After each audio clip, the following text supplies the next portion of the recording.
one of the hardest parts about growth is that there's change happening long before you ever see it. Lately, I've been feeling something that I don't particularly want to admit to.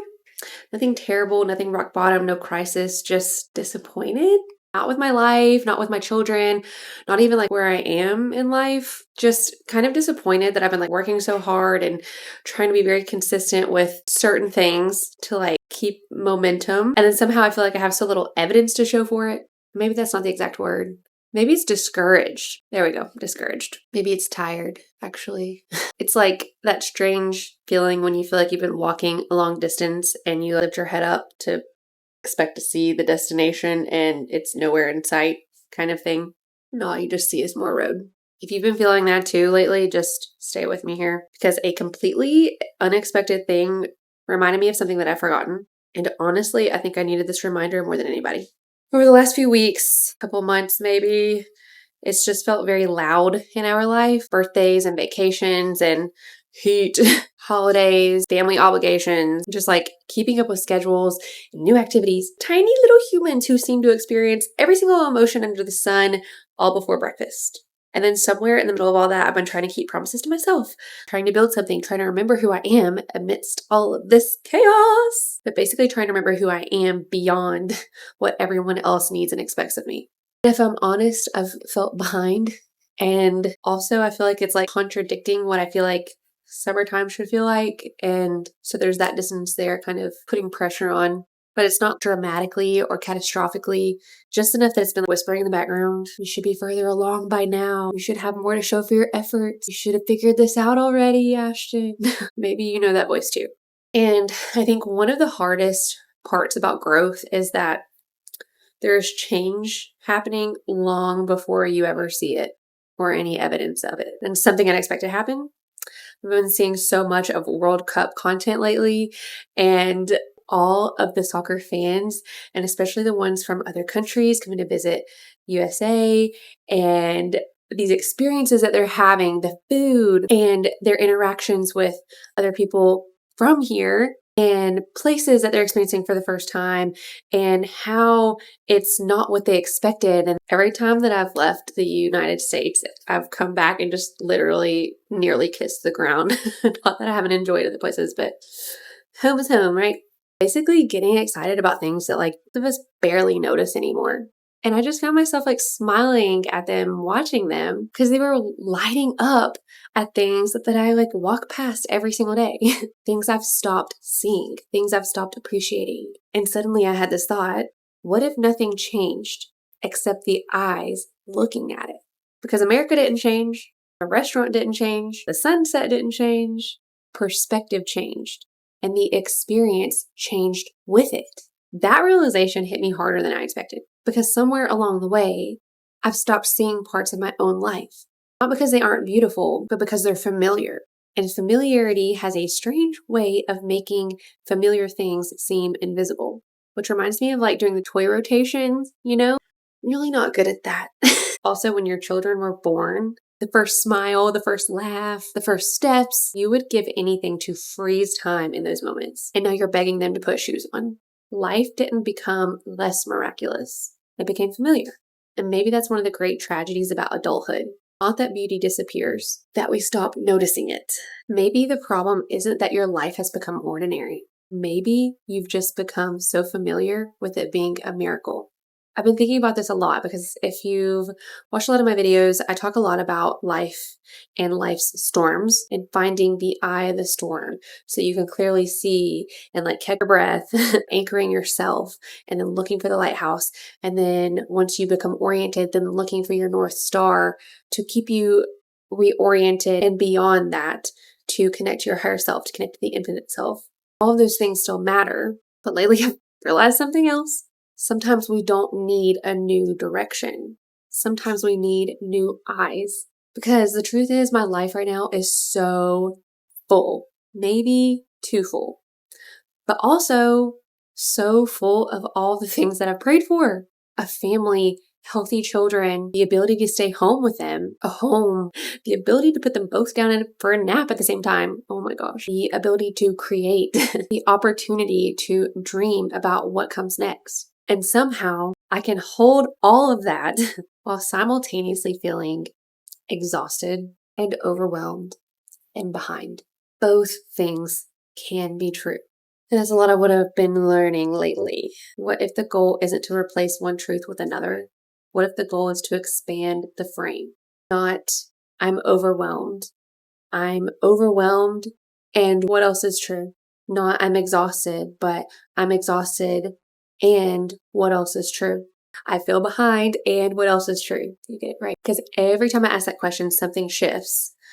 And it's like a big mindset thing to do, I know, and it's a lot of part of gratitude. But when you're in survival mode, you see the problems and you see like what needs to happen to get the next foot in front of the other. You just get familiar with those survival footsteps and then you lose sight of so many of the things. And for some reason, like some of these like manifestation techniques and gratitude, like it just kind of sounds too simple sometimes, but like my personality, I'm always asking like, why am I so exhausted? But why does it have to be this way? Like, why can't it be easier? Why did the universe happen this way? Like, why can't it just be utopia? I don't know, whatever.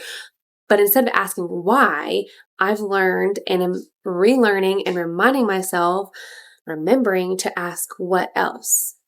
So this is hard and what else is true? What else? Show me how beautiful it gets.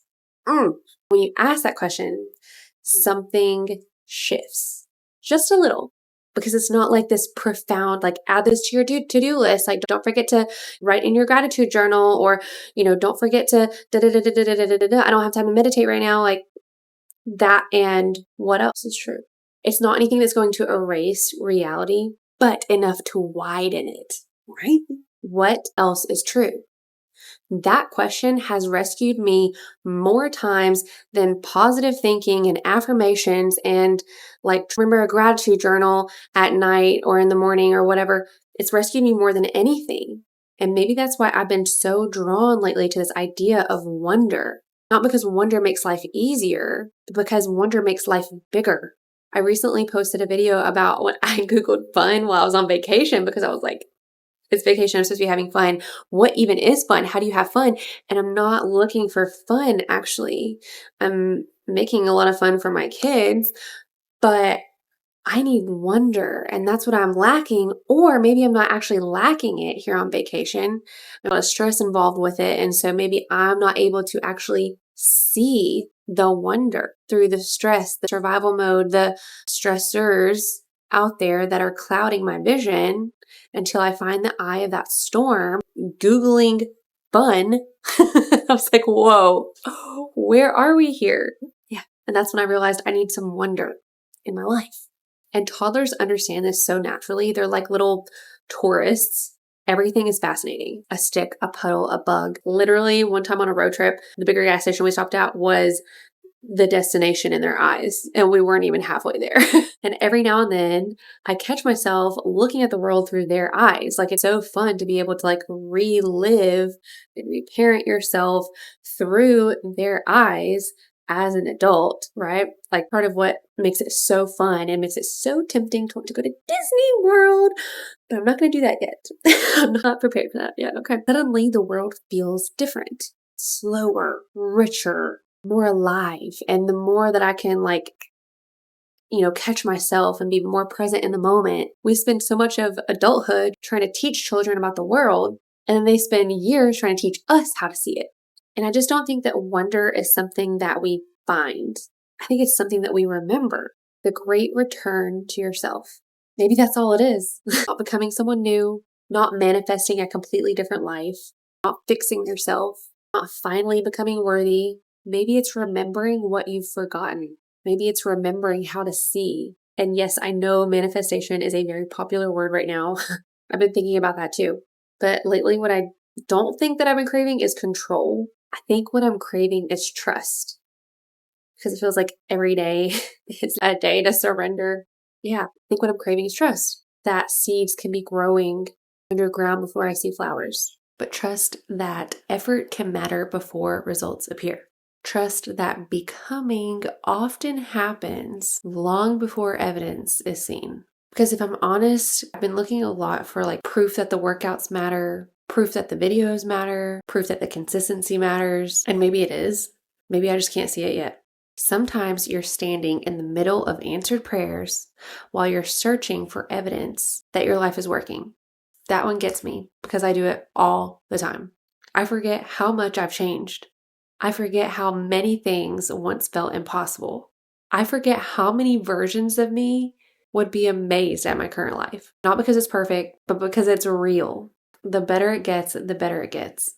I've always loved that phrase, but lately I've been hearing it differently, not as a promise that life gets easier, but as a reminder that perception deepens, that gratitude deepens, awareness deepens, meaning deepens. So here's the experiment that I'm trying. Nothing complicated, nothing performative, nothing that requires something additional on my to-do list. Every morning I'm asking one question, just one. Show me something beautiful today. That's it. Show me something beautiful today. Then I go live my life.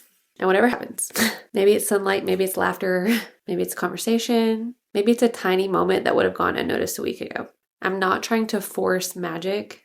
I'm just trying to notice it. Wonder isn't found. It's remembered. And maybe that's what the World Cup reminded me. Maybe that's what my children keep trying to teach me. Maybe that's what this season is really asking of me. Not to work harder, not to figure everything out, not to become someone else, just to remember what matters. Remember what is already right here. Remember how to see. Remember where the lighthouse is when the storm gets loud. Remember that you're allowed to feel tired without deciding that you're failing. Remember that you're allowed to feel behind even if you aren't actually behind. Remember, because maybe the life that you stopped noticing is still beautiful. Maybe the thing that you've become discouraged about is still unfolding. Maybe the story isn't over. Maybe you're standing in the middle of a chapter expecting for the ending. And maybe the next right step isn't certainty. It's wonder. It's finding the eye. Find the lighthouse. Find the North Star. That's the practice that just fell into my lap lately. It's anchoring myself, find the lighthouse, my heart. And then if I can get beyond that, here I am. Find the North Star, connect to my higher self, connect to the infinite self. And if you can't find any of those today, borrow the eyes of your child or someone else. Borrow the eyes of the traveler. Borrow the eyes of someone seeing your life for the very first time and see what becomes visible. This has been another echo in the eye of the storm within. I can't wait to see you in the next video.